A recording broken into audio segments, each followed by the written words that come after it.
Ambiance tendue pour le dernier conseil municipal 2019 de la ville de Grenoble. 24 ans après avoir siégé pour la dernière fois, l'ancien maire Alain Carignon a pris place sur les bancs de l'opposition.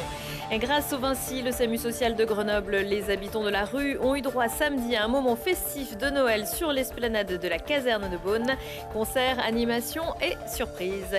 Et puis dans quelques jours, les vacances de Noël, moment propice pour s'adonner au sport d'hiver et l'occasion peut-être de découvrir des stations plus familiales comme les Coulmes dans le Vercors.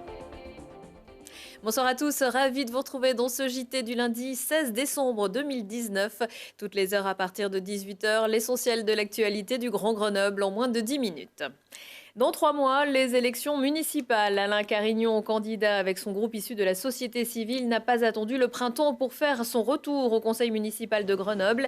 La dernière fois, c'était en 1995 en tant que maire, avant qu'il ne soit condamné à de la prison ferme pour corruption. Ce lundi après-midi, devant le siège de la métropole, lieu de relocalisation de l'Assemblée municipale, soutien et anti-Carignon ont accueilli élus, publics et journalistes venus nombreux. Pour nous, c'est un jour extrêmement fort, puisque enfin, Alain Carignon étant présent au conseil municipal, va vraiment poser le débat. C'est-à-dire, les finances, c'est un extrêmement bon levier pour aborder le bilan de la mandature d'Éric Piolle, mais conjointement de pouvoir débattre sur les projets, et le projet d'Alain Carignon et le projet d'Éric Piolle. Alain Carignon a toute sa légitimité, alors il a été condamné à un moment donné, il l'a très bien expliqué dans un livre, il a payé, il a reconnu ses fautes, il n'y a eu aucun enrichissement personnel. Aux dernières élections municipales, il a été élu. S'il avait eu quelques gamelles que ce soit, il n'aurait pas pu se présenter. Le fait de deux démissions successives lui permet d'être aujourd'hui au conseil municipal et il a toute sa place au conseil municipal et il aurait toute sa place dans le futur Grenoble de 2020. Aujourd'hui, c'est Alain Carignon qui a viré 2 femmes de sa liste pour pouvoir siéger au conseil municipal et pouvoir s'offrir une tribune avant les élections municipales. Et du coup, l'idée, c'est de dire, on ne tolère pas, nous en tant que Grenoblois et Grenobloises, qu'il y a un grand corrompu qui retourne comme ça s'asseoir impunément. Quand aujourd'hui il y a toute la France qui crie son dégoût des élus, des corrompus, etc. et qu'il y a un corrompu qui revient en courant au conseil municipal, c'est un vrai problème, oui. Elle est garante quand même des responsables publics. Exceptionnellement, le nombre de places réservées au public dans la salle du conseil municipal était restreint. Les entrées étaient filtrées pour éviter tout débordement. Après l'ouverture de la séance par le maire Éric Piolle, Alain Carignon a posé une question orale concernant les requêtes de 2 unions de quartier, centre-ville et Championnet, sur les travaux de réaménagement de la ville et la place des voitures. Mais le gros morceau, celui pour lequel l'ancien maire est revenu à la faveur, comme vous l'avez entendu, du désistement de 2 conseillères municipales de droite, c'est bien sûr le budget, le dernier de cette mandature. Je suis là pourquoi ? Parce que Grenoble est en crise, elle est sur tous les plans et elle est en crise budgétaire. Ce qui va être voté aujourd'hui ne passera pas l'hiver. On se retrouvera en mars avec des impasses, avec des recettes qui sont en fait des recettes internes qui permettent à la ville de tenir et à Éric Piolle de passer la période électorale. Mais malheureusement, du point de vue de l'endettement, nous sommes devenus cette année les premiers de France. En 2019, en 2009, nous étions déjà devenus, sous Michel Destaut, les premiers pour l'impôt. Et donc la situation de Grenoble est extrêmement grave, puisque les équipements se dégradent. On a fermé une piscine, la piscine Vaucanson, là, ces derniers jours. C'est-à-dire que 2500 enfants n'ont plus droit à la piscine à cause de l'absence d'entretien du patrimoine municipal. Donc la situation est vraiment grave. Et pendant ce temps, Olivier Noblecourt a choisi, lui, d'officialiser sa candidature à quelques mètres de là, sur les marches de l'hôtel de ville. Accompagné de son collectif Grenoble Nouvelle Ère, l'ancien adjoint de Michel Destaut, soutenu par le Parti socialiste, veut, je cite, présenter une alternative citoyenne de gauche et écologiste. On vous en reparlera dans le JT mardi soir. Éric Piolle, lui, a par ailleurs inauguré son local de campagne Grenoble en commun samedi soir, rue Brocherie. Au programme de la musique avec la fanfare de Sciences Po, quelques pas de danse sous la pluie, de quoi se nourrir avec de la tartiflette et des clémentines bio et un discours du candidat bien nourri également, remerciant d'abord les générations d'immigrés qui ont contribué à construire la ville, fustigeant les pourvoyeurs de fake news, ils se reconnaîtront, et expliquant « nous ne serons pas le trophée de la Macronie ».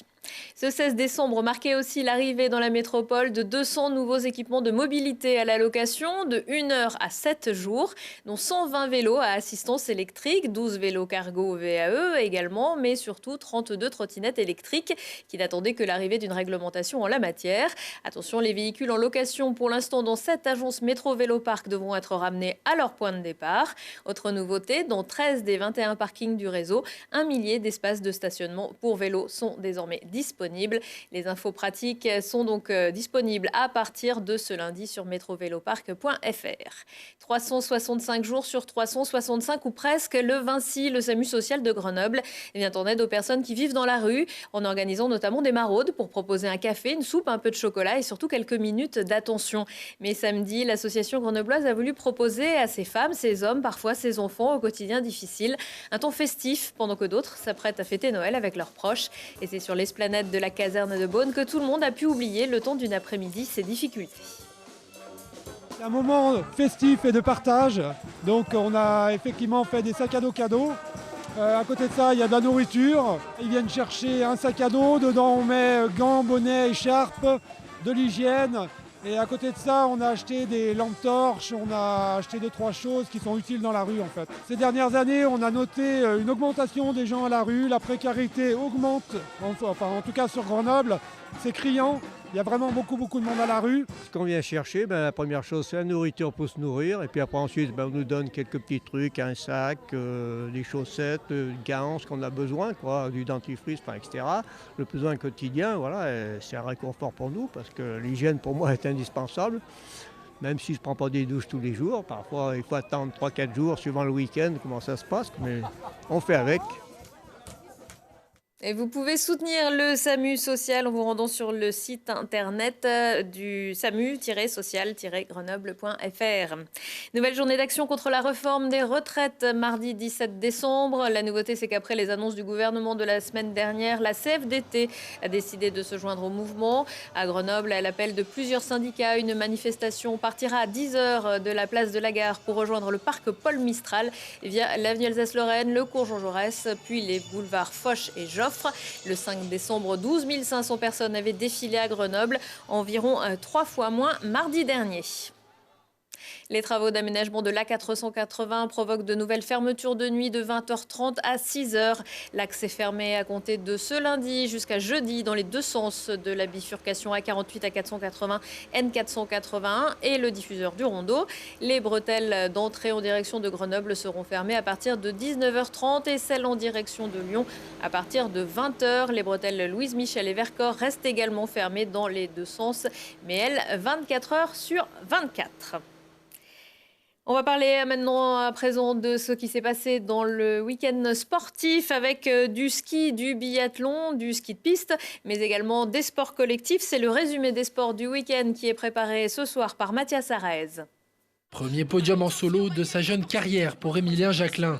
Le Villardien intraitable au tir avec 0 faute et efficace sur ses skis décroche la 3e place lors de la poursuite d'Oschfilzen en Autriche. Il récupère la 7e place au classement en Coupe du Monde. Toujours dans la blancheur de la neige, ce week-end avait lieu à l'Alpe d'Huez les championnats de France de ski alpinisme. Avec 2 disciplines en sprint et en course verticale, la station de Loisan a mis un coup de projecteur sur ce sport qui monte. Cerise sur le gâteau en course verticale, c'est un Grenoblois, Samuel Eki, qui glane la médaille d'or. Nouveau match nul pour le GF 38. Ayant pris les devants à 20 minutes du terme sur une tête rageuse d'Éric Van Denabel, les Grenoblois ont vu une fois encore leurs adversaires revenir dans la partie en toute fin de match. Ils restent 11e de Ligue 2. Le Grenoble-Saint-Martin d'Air Handball concède un nul également à domicile face au mal classé Pau 21 partout. Les Grenoblo-Martinérois sont à 4 points du podium en National 1. À noter dans l'agenda de cette semaine, en championnat de rugby de Pro D2, un gros morceau pour le FCG jeudi soir au Stade des Alpes avec la réception d'Oyonnax, coup d'envoi à 20h45. On n'a plus le temps pour parler de la station d'Écoulmes, mais ce n'est que partie remise. Ce sera avant la fin de la semaine, promis juré. À 20h15, 22h15, si on parlait. Aujourd'hui, si on parlait du retour des Swing Girls aux affaires chantantes, du festival Jeune Bobine, dédié aux films pour enfants, et d'une nouvelle marque grenobloise estampillée Zéro Déchet. Prochain rendez-vous avec l'actu dans 1 heure et en replay sur télégrenoble.net. Je vous souhaite à tous une excellente soirée.